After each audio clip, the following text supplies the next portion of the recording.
Assalamualaikum warahmatullahi wabarakatuh. Berjumpa kembali dengan Bapak pada mata pelajaran Pendidikan Agama Islam dan Budi Pekerti dengan materi Menjalin Kebersamaan Melalui Toleransi. Materi KD 3.2 untuk kelas 11. Bersyukur kita kepada Allah Subhanahu wa taala dengan mengucapkan alhamdulillahirabbil alamin. Berselawat kepada Nabi Muhammad sallallahu alaihi wasallam dengan mengucapkan Allahumma sholli ala sayyidina Muhammad wa ala ali sayyidina Muhammad. Ananda sekalian, mari kita membaca surat Yunus ayat 40 sampai 41 tentang toleransi. A'udzu billahi minasy syaithanir rajim. Bismillahirrahmanirrahim. Wa minhum man yu'minu bihi wa minhum man la yu'minu bihi. Wa rabbuka a'lamu bil mufsidin. Wa in kadzabuka faqul li amali wa lakum amalukum antum bari'una mimma a'malu wa ana bari'um mimma ta'malun. Adapun artinya, di antara mereka ada orang-orang yang beriman kepada Al-Quran, dan di antaranya ada pula orang-orang yang tidak beriman kepadanya. Tuhanmu lebih mengetahui tentang orang-orang yang berbuat kerusakan. Jika mereka mendustakan kamu, maka katakanlah, bagiku pekerjaanku dan bagimu pekerjaanmu. Kamu berlepas diri terhadap apa yang aku kerjakan, dan aku pun berlepas diri terhadap apa yang kamu kerjakan. Ananda sekalian, adapun isi dari kandungan ayat surat Yunus ayat 40 sampai 41, yang pertama, di antara orang-orang musyrik ada yang meyakini kebenaran Al-Quran, kemudian bertaubat. Ada pula yang tetap dalam kemusyrikannya, meskipun mereka meyakini kebenarannya. Isi kandungan yang kedua, realitas kehidupan, banyak orang yang terlihat berbuat baik, namun di dalam hatinya ternyata ria, pamer, dan ingin dipuji oleh manusia. Terkait dengan ini, Allah Subhanahu wa taala mengetahui siapa yang benar-benar tulus dan ikhlas. Kandungan yang ketiga, menyekutukan Allah Subhanahu wa taala, menganiaya diri dan menentang hukum-hukumnya termasuk dalam kategori perbuatan merusak di muka bumi. Kandungan yang keempat, kewajiban Nabi Muhammad SAW hanyalah menyampaikan perintah Allah Subhanahu wa taala yang mengandung peringatan, janji, dan pokok-pokok ajaran yang menjadi pedoman hidup di dunia dan akhirat. Kandungan yang kelima, Nabi Muhammad SAW tidak diperintahkan untuk menghakimi walaupun mereka tetap mendustakan Al-Quran dan menyekutukannya. Kandungan yang terakhir, setiap orang bertanggung jawab terhadap perbuatannya masing-masing dan tidak dibebani dosa ataupun siksa atas kesalahan orang lain.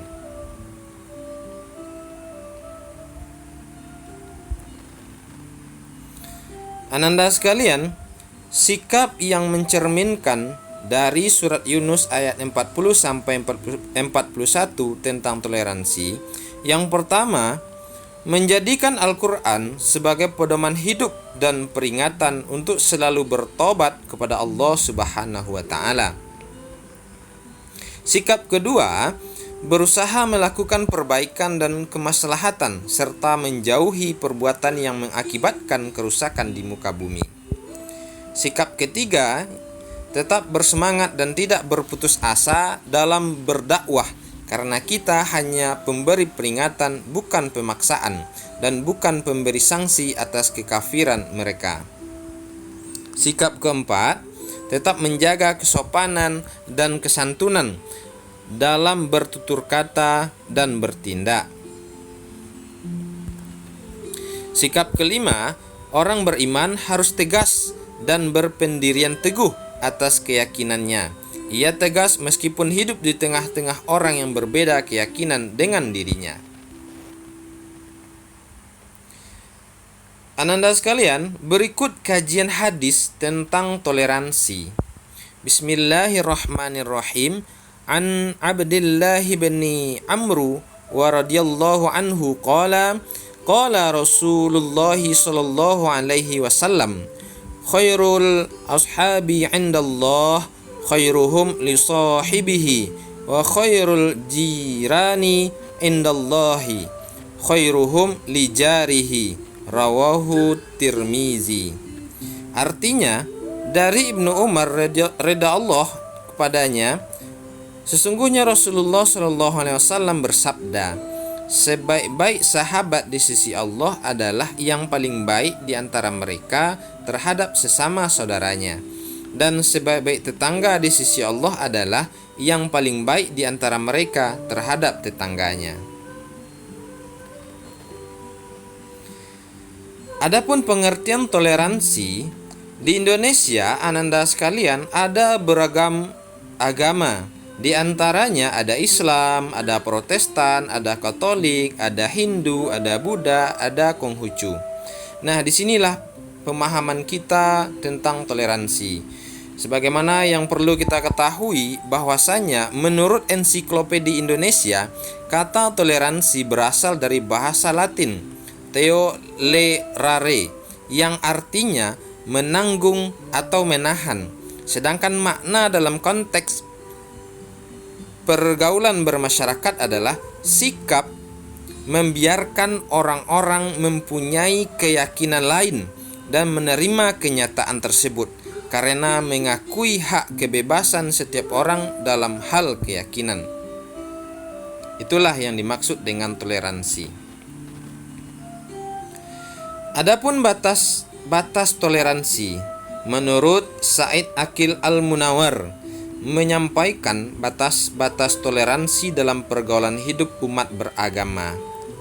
Yang pertama, setiap agama menjadi tanggung jawab pemeluk agama itu sendiri dan mempunyai bentuk ibadah ritual dengan cara tersendiri yang ditaklifkan atau dibebankan serta menjadi tanggung jawab orang yang memeluknya.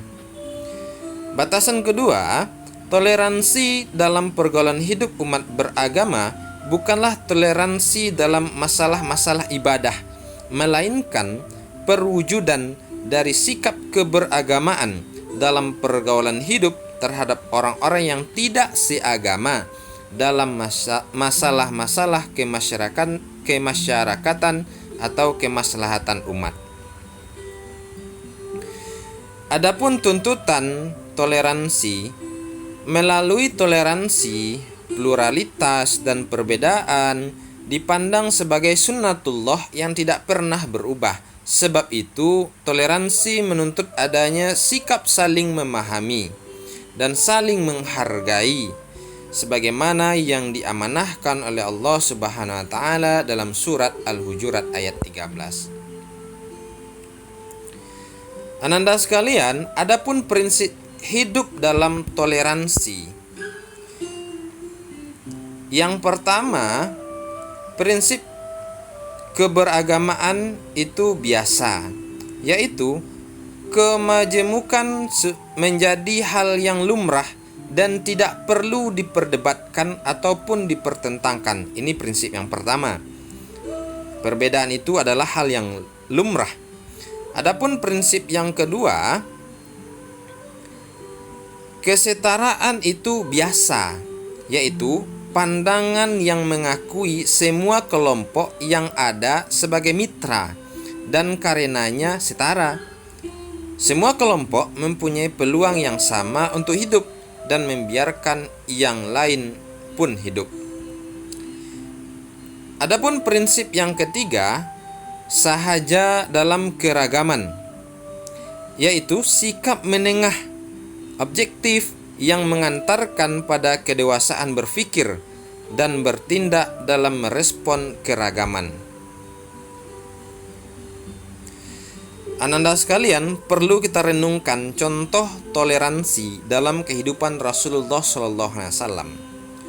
Contoh toleransi dalam Islam yang paling nyata dan mudah dipahami dapat diperhatikan dari kehidupan Rasulullah SAW dan para sahabat di tengah-tengah masyarakat yang terdiri dari keragaman suku dan agama di Madinah.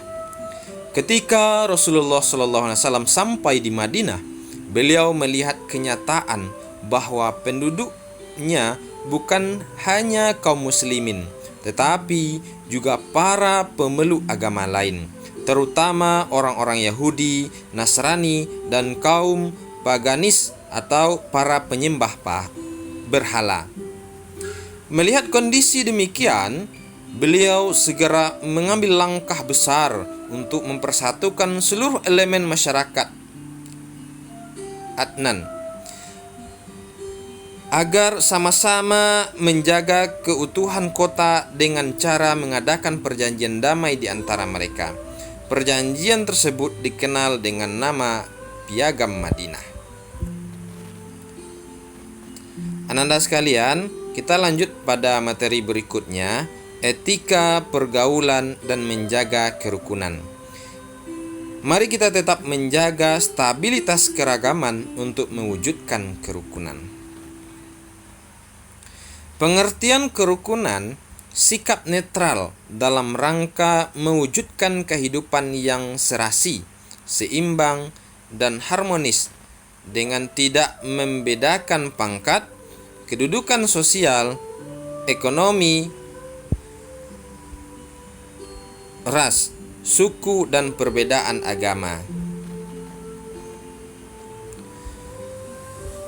Perbuatan yang mengarah pada terciptanya kerukunan. Pertama, silaturahmi dengan keluarga dan tetangga. Ini sangat penting sekali kita terapkan. Yang kedua, tolong menolong antar sesama apabila terjadi musibah atau menghadapi kesulitan.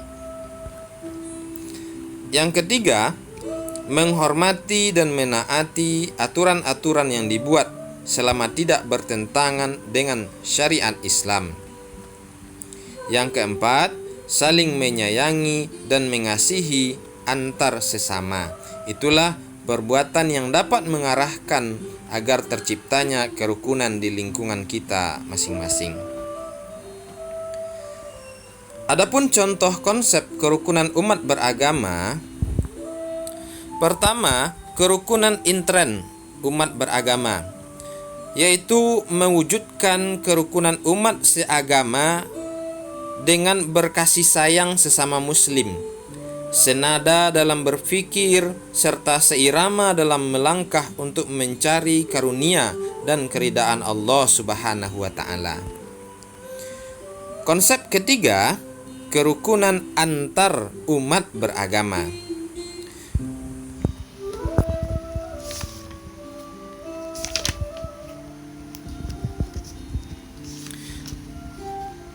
Persoalan kerukunan antar umat beragama tidak mengikut campurkan perhatian kita pada persoalan pelaksanaan ibadah dari masing-masing agama. Kesimpulannya, masalah muamalah kita tetap bergaul akrab walaupun berbeda agama, tetapi masalah ibadah dan akidah masing-masing tidak boleh dicampur adukkan. Konsep ketiga, kerukunan umat beragama dengan pemerintah. Dalam konsep ini, kerukunan ini direalisasikan dengan menaati segala peraturan yang dikeluarkan oleh pemerintah selama peraturan yang dikeluarkan tidak bertentangan dengan syariat Islam, serta memupuk jalinan kerjasama antara ulama dan umara dalam membina umat agar menaati perintah Allah Subhanahu wa taala dan Rasul-Nya.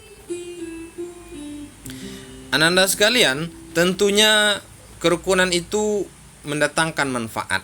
Pertama, manfaat yang kita peroleh dapat menghindarkan diri dari perbuatan-perbuatan yang merugikan dan membahayakan bagi kehidupan beragama, bermasyarakat, dan bernegara. Manfaat kedua, terciptanya stabilitas nasional. Manfaat ketiga, terhindar dari perpecahan. Itulah materi kita pada kesempatan kali ini. Terima kasih kepada Ananda yang sudah mendengarkan dan memperhatikan materi yang sudah Bapak jabarkan. Semoga bermanfaat. Assalamualaikum warahmatullahi wabarakatuh.